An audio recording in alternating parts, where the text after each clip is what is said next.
On Saturdays, our church is quite full of a program called the Refugee Outreach Program.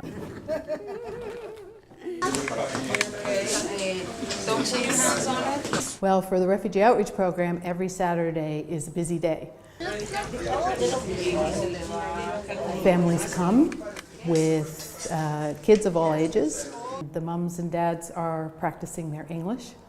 Oh, they learn Spanish and we learn English. Like today, there's cooking class where everything is done in English. Rice, vegetables, and chicken.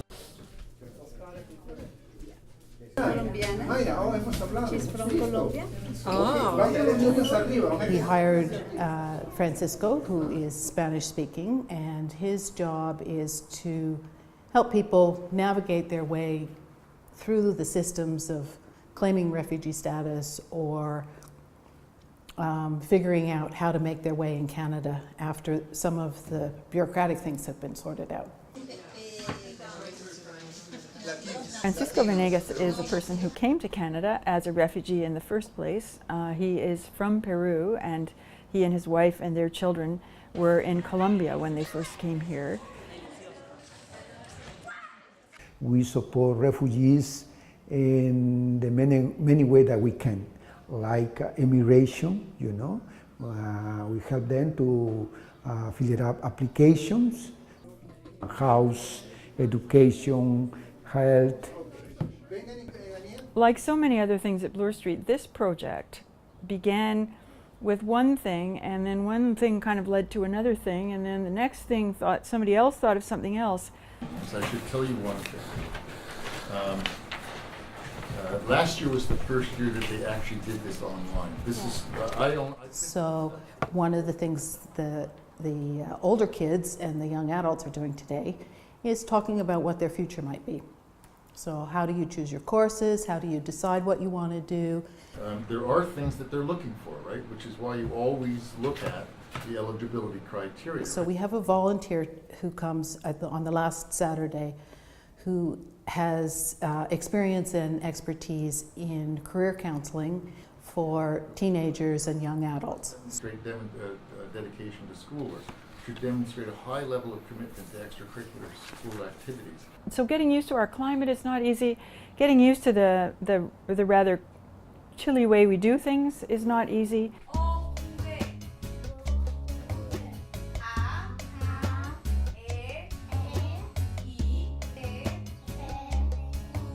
I believe that our children, they learn Spanish at home, but it's like some parents, we are so busy that we cannot sit down with them and teach them.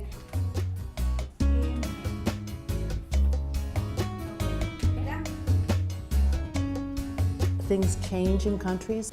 If they lose their Spanish, then when they go back to their home country, they can't talk to their grandparents or their other relatives. So it's really important over the long term for kids to be able to speak the language that their parents speak and the first language at home. Sí. A ver, usted puede hacer la B. We teach them to read and write in Spanish in order to keep our language as a part of who we are, part of our personality.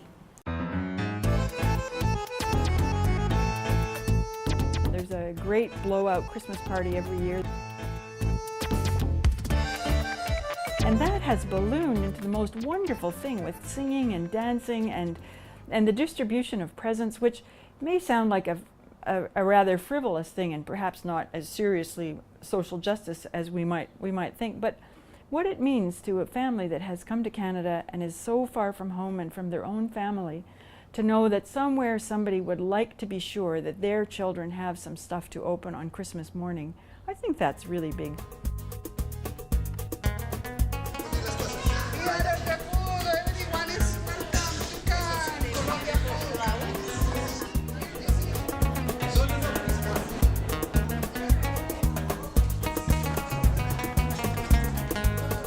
I guess I'm impressed with how organized everyone was and enjoying working together.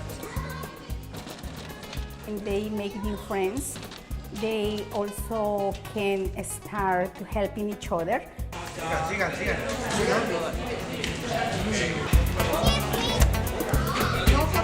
Being able to find people with whom you share a cultural background and some experiences too will make a huge difference.